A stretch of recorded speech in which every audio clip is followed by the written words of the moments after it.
Solo merupakan sentra dari pengambilan keputusan mengenai distribusi sumber daya ekonomi dan kekuasaan. Justru disinilah menjadi titik yang sangat penting, ya, bagaimana persepsi orang-orang Islam terhadap masalah-masalah kemanusiaan ini menjadi titik yang sangat penting untuk memandang hal-hal yang terjadi akhir-akhir ini. Siapakah manusia itu? Manusia itu makhluk Allah. Apakah boleh dilakukan kekerasan atas mereka? Tidak boleh. Siapakah manusia itu? Manusia itu adalah sesama kita. Setiap manusia itu dirancang khas oleh Tuhan. Oleh karena itu, maka setiap manusia itu berbeda dan berharga. Nah, pandangan-pandangan itu nyata benar di dalam ajaran agama Islam. Dan itu yang kemudian menjadi lebih penting untuk dikembangkan, ya, termasuk untuk generasi muda sekarang. Maka mainstream Kota Solo adalah masyarakat yang sangat kritis terhadap pengaitan ajaran agama dengan kekerasan. Maka orang-orang NU, orang-orang Muhammadiyah, dan orang-orang Solo pada umumnya menyadari benar betapa pentingnya toleransi, ya, antar aliran, toleransi antar umat beragama, toleransi antar etnis, itu menjadi sangat penting justru untuk mempertahankan karakter dasar ekonomi pemenuhan kebutuhan pokok orang Solo yang bertumbuh kepada ekonomi kreatif itu.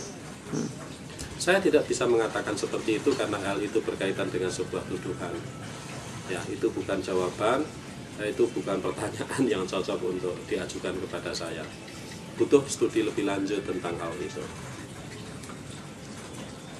Tapi ada satu catatan penting. Pertama, sebagai kota yang selama ratusan tahun ditempa oleh keharusan untuk hidup di dalam ekonomi kreatif, orang Solo itu senang berpikir yang mendalam. Yang kedua, buah dari pemikiran yang mendalam itu bisa saja spekulatif. Yang ketiga, ya, selalu ada kesenjangan taraf berpikir di antara masyarakat. Maka apa saja yang dikatakan sebagai A oleh kalangan yang sangat berpendidikan, mungkin didengar sebagai A aksen di kalangan mereka yang tidak begitu terdidik. Hal itu bisa terjadi. Maka salah persepsi, salah paham, nah, bisa menjadikan paham yang salah.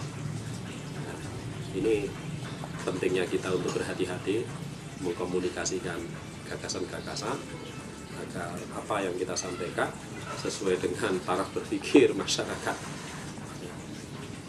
Masyarakat Solo sebenarnya memiliki inertia tertentu,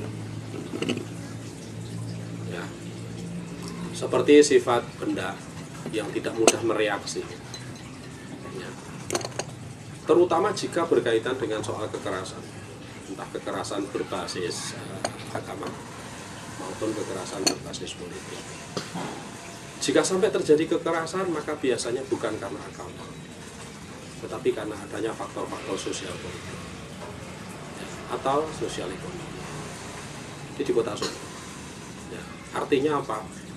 Orang Solo itu menempatkan agama di dalam sebuah bilik ketenangan pribadi mereka yang paling dalam. Teman-teman saya yang berada di Ngruki tidak seperti yang diberitakan. Ya. Alumni Ngruki juga berbeda-beda. Gitu. Maka melihat Ngruki hanya dengan satu kacamata, saya kira akan luput. Ada juga alumni Ngruki, ya, yang kemudian sangat kontributif terhadap dakwah. Ya. Ada juga alumni Ngruki sangat lembut di dalam dakwahnya.